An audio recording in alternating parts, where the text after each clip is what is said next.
My name's Scott from this Nomadic Idea. If you're new to the channel, if you're just coming in and watching this live, or you're going to watch the replay for the first time, we are Scot Ariane from this Nomadic Idea. We are currently living on our 40-acre off-grid property in northern Arizona.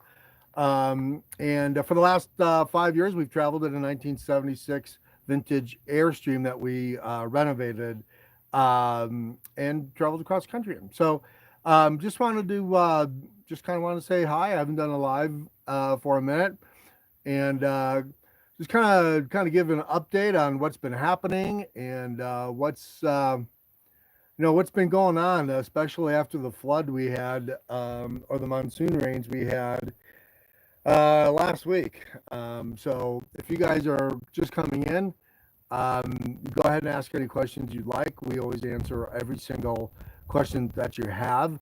I know it's Monday night. I really wanted to do this last night, but to be honest with you, I was so tired yesterday. We're trying to finish up this garden project that we have. We're about 70% done. We're not entirely done yet. In fact, I've been working on this video. I worked on it a little bit today to edit it and get that out pretty soon. But that's about it. That's what we've been, that's what really we've been kind of up to, lately. So anyway, good to see everybody. Again, it's Monday night. It's a little windy. It was like dead calm all day. In fact, it was really sweltering hot today. But we had this like really kind of a squall thunderstorm, or trying to get a thunderstorm come in. It did kind of sprinkle some raindrops a little bit, and I thought, oh man, we're gonna get some good rain a week later after the floods we had last week. But I don't know what it wants to do. It looks like it's gonna pass us by, but. Yeah, I wanted to do this. That's why I'm in the shed. I'm kind of blocked. I'm trying to block some wind. I'm hoping you guys can hear me okay. Please let me know in the comments or in the chat if you guys can hear me okay. Because I do have the camera turned the other way. And I know the volume isn't always the great. And I'm outside and it's windy. So just please let me know if you guys can hear me okay. I would really appreciate that. And if I need to get closer to the phone, I will, so you guys can hear me. Steven says, yeah, good mic. Okay, thank you, Steven. I appreciate that. So yeah, how's everybody doing? I want to go, like I said, I want to go live yesterday. I was really tired. This garden project's killing us. We're trying to get it done in an exponential way so we can have it done by the end of this week. Erwin in Montana, hey, how are you? Erwin, how are you? Good to see you, man. Bro, good to see you, man. So yeah, let me talk about last week really quickly. So last week, better put my feet on the camera. Last week we had epic rainfall. On the property in of itself, we had just shy of 3 inches of rain, and that's completely unheard of on June 1st. So last time it rained in Arizona on June 1st, which by the way, June is the driest month of the year. And yet, as I'm talking to you live right now, I'm seeing like these rain clouds and the wind is picking up and it looks like it's going to rain again. But it had not rained on June 1st since 1914. And so if you go back and look at the shorts I just uploaded, that shows our creek. We have 2 creeks on the property. One is kind of like it's just kind of a, and that's way on the back of our property. That overflowed, and it was so cool to see. I mean, it was just really cool to see. And then all these sounds came out of the muddy creek that night. I think all the frogs and all the life was, just coming back to life.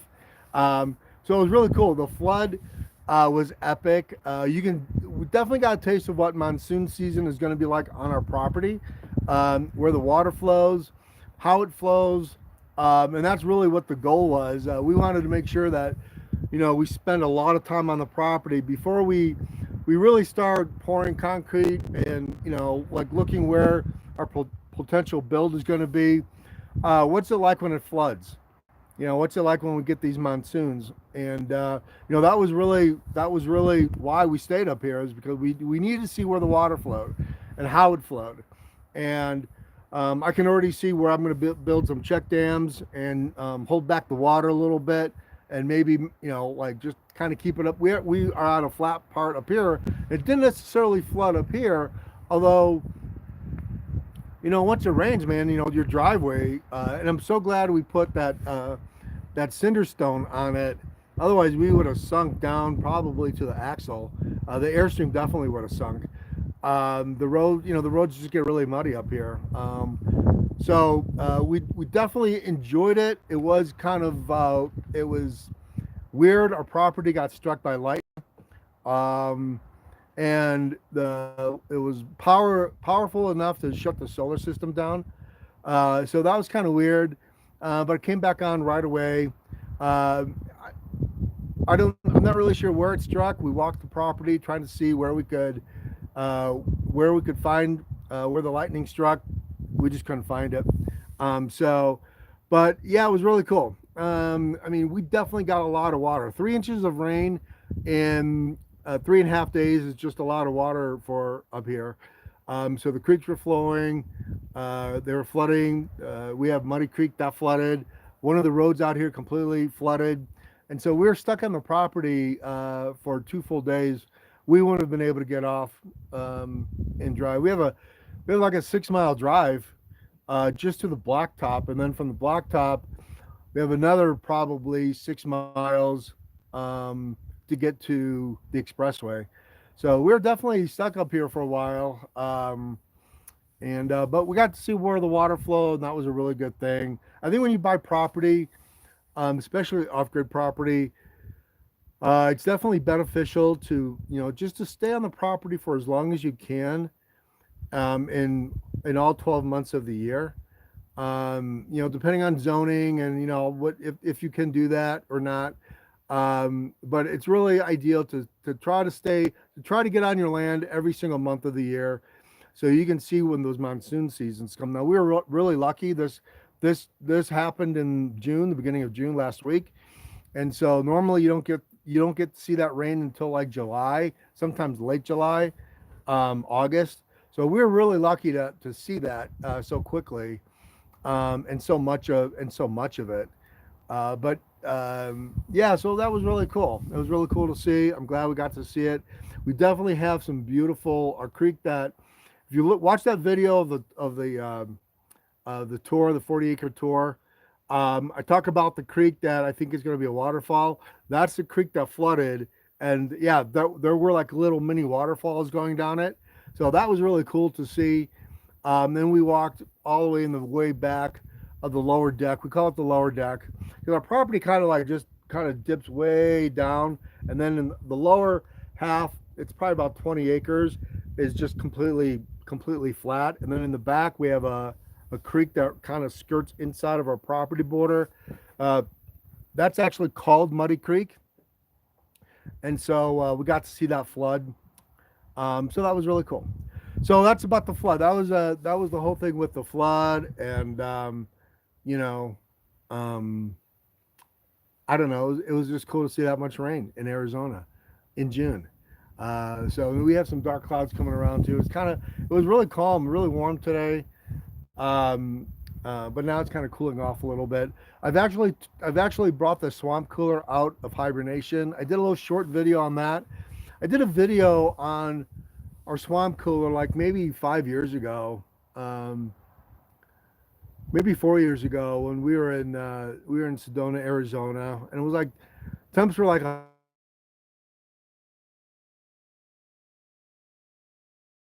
and it can run on solar very easily.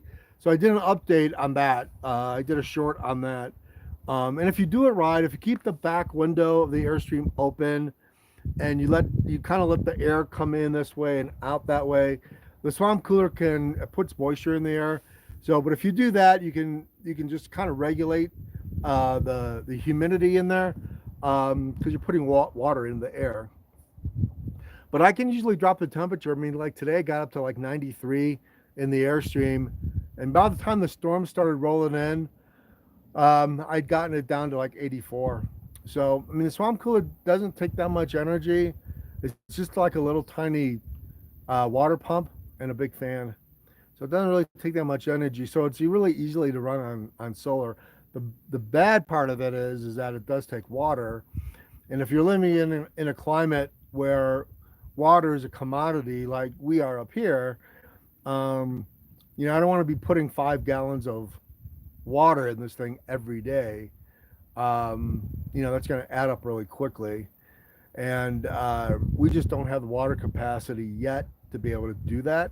It's coming soon, but we just don't have that yet. So the swamp cooler is great. It does cool off the Airstream really good, um, but it does take some water. So anyway, do you guys have any questions, or if you guys are coming in, say hello and tell me where you guys are from. It would be really cool to see everybody. We have so many new subscribers on the channel. Sometimes I wish I could get to know everybody and do these chats more often where everybody can come in and say hello. So anyway, today was 89 degrees up here on the property. Phoenix, I think it was like 106. So we're still quite a bit cooler than Phoenix. And right now we have a great breeze going on, and it's just really super nice. So that's about it. Our garden's come along really good. We've got 5 raised beds, and I'm gonna do complete video on that. And that video I'm gonna do, it's from scratch. I mean, we started this thing with nothing, from scratch, and so far we've got tomatoes, we've got eggplant, we've got romaine lettuce, we've got head lettuce, we've got carrots, we've got potatoes, we've got what else do we have?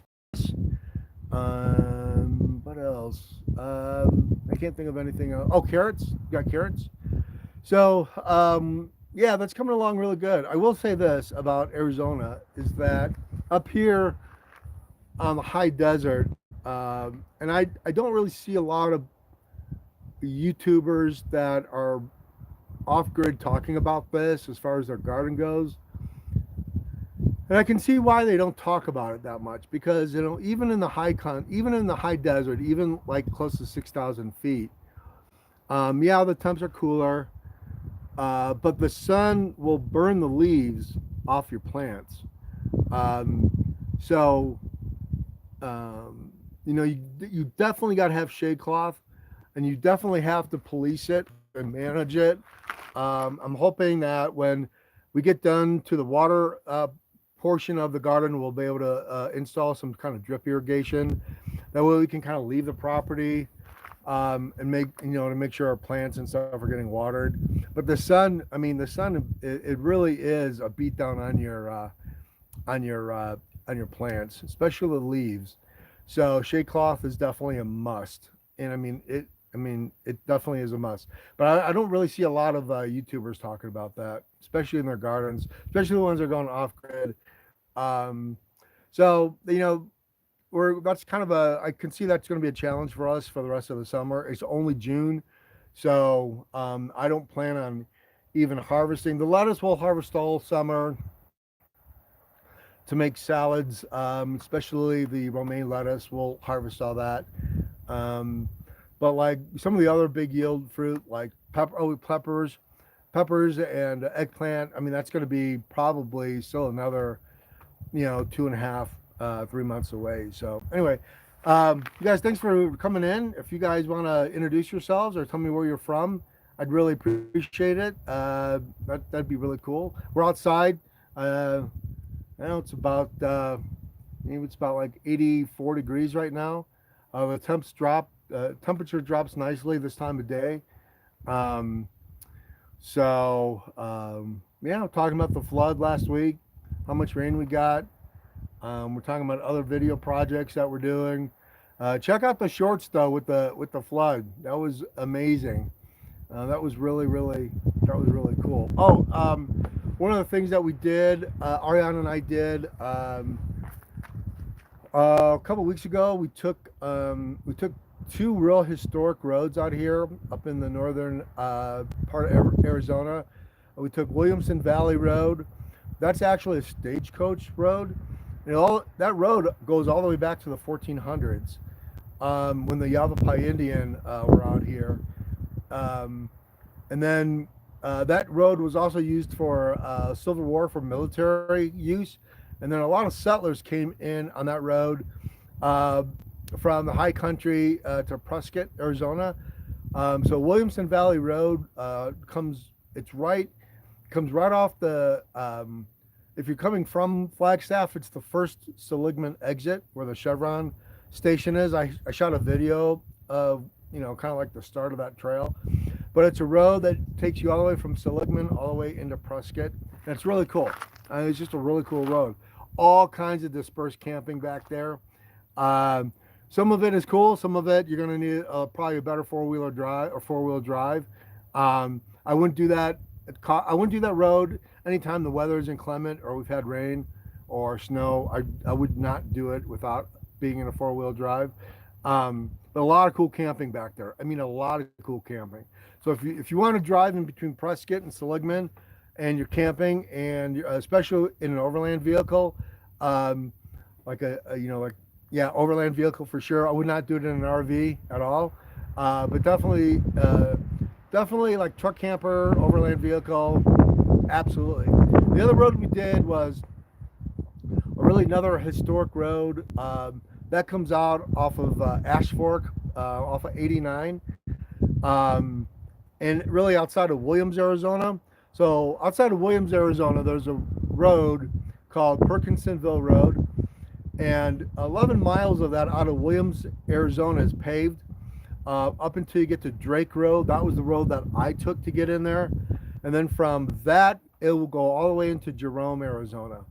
So people think there's only two ways to get to Jerome. There's actually three. If you take that Perkinsonville Road, which is an old railroad, now it's a National Forest Road, from Williams, Arizona, you can go all the way to Jerome, Arizona. In fact, it's a huge shortcut. A little bit harder on your car. It can be a little bit of a rough road, but it's a forest road nonetheless. And otherwise, if you're in Williams, you would have to go all the way to 40.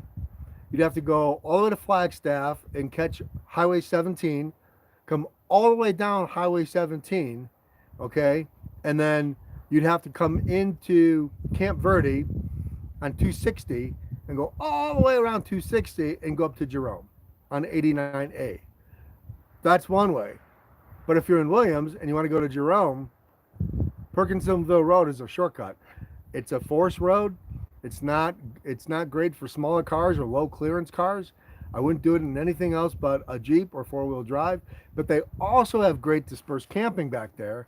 And it's also a great road for overland use or like razor use. In my video I did, and I didn't expect a lot of views on it because it's really, that's going to be a real specific search for people to do Williamson Valley Road or Perkinsonville Road.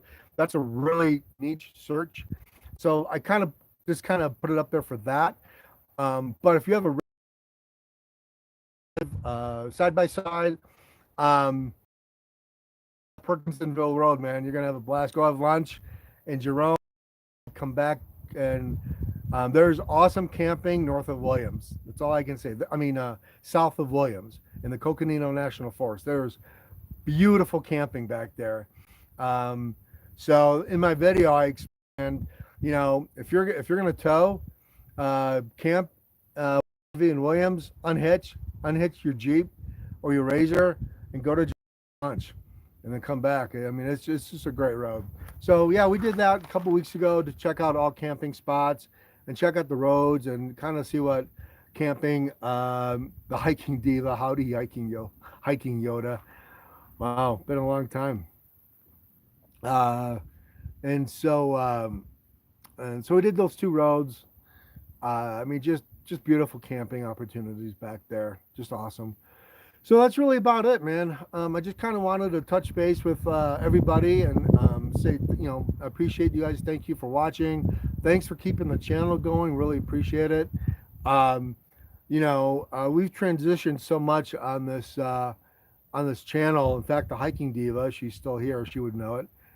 Um, we were really started a backpacking channel, and then we kind of merged when we went across the country in our Airstream. Kind of did the RV stuff, did a lot of RV videos. Um, and then of course it made sense for us to buy 40 acres and do the homestead thing. And that's kind of where we're at now. I will say this though, that the one thing um, about building a homestead or building an area that you're going to call home is that it's a lot of work, and it's not cheap. But there's also kind of a feeling that, I may be stuck here. And as a nomad, it's hard for us to stay in one place. That's why we haven't gotten any kind of farm animals or chickens or anything, because when you do things, even the garden, once you plant all your vegetables and what you're going to eat and what you're actually going to use to feed yourselves, well, that takes everyday care. And so um, you just can't leave for a week or 2 weeks, which kind of bothers us a little bit. But at the same time, we're building our future and we're trying to build something here, and create a really nice home base for us. So at that point in time when we can travel, we can leave the property. So we're just getting started. We've gotten 3 big projects done since we've been here. 4 if you count the driveway. Um, but yeah, last week put us back about 4 days because everything flooded. So and although our soil is pretty spongy, it soaks up the water really quick. We are not muddy at any stretch of the imagination. Our homestead does not become mud. It's more like it's kind of more of a sandy dirt mix or sandy clay mix, I guess you would call it. So the water stays up on top, but it's like it soaks in. Like 30 minutes after we were flooded and after the rain stopped, we were walking on our property. We were walking around in sandals. So um, it's not that kind of clay. Now there are other parts of where we are at where you could see the paved road where your house would be. I mean, it could be 100 yards away, but because of the clay mud, you're not getting down that road. You'll sink all the way down. So in one aspect, a lot of our road, our 6 mile county road that we're on, it's a mixture of the different soils, but I would say a lot of it is bedrock. And so in the parts that are soft and the parts that are the clay dirt, the road's wide enough where the water kind of like just goes into its drainage ditches, and it's not that bad. It's not that bad at all. So Ariane drove the road in its like worst condition, and so she made it. Our truck looked like it went through hell, but that's just one of the things. That's just one of the things that happens when you live out here. So, but anyway, yeah, that's it, man. That's really, things are going pretty good. We're learning a lot. We're learning a lot about gardening. We're learning about what plants are working, what plants aren't working, what we think is going to be a success. Well, I'm super excited. My eggplants are just like booming. They're doing really great. We planted our first fruit tree, planted our cherry tree just 2 days ago. And exciting news. I mean, this is for homesteaders. This is exciting. It won't be exciting for any of you guys, but for me, it's exciting. So when we first got here, we built some composting bins. So we've been composting for 6 months now, throwing our food scraps, coffee grounds, and, everything else in there. And so the other day when I went to go make some fertilizer for the cherry tree that we planted, I dug really deep in our compost and we had worms. Now I know that's not very exciting for you guys, but for us that was very exciting because we didn't think anything was ever going to live underneath that compost because it's so dry out here. But I water that compost quite regularly, so we had worms. We had worms in the compost, which is a good thing for compost. That's a great thing for composting. I know, little things like that we get excited about. Not much more, but when we have worms in your compost, that's a good day, folks. So that's about it, man. That's really about it. Worms. God, the hiking diva. I can't believe you guys are still around. Are you still in Atlanta? The hiking diva? Are you still in Atlanta? Um, Atlanta's become almost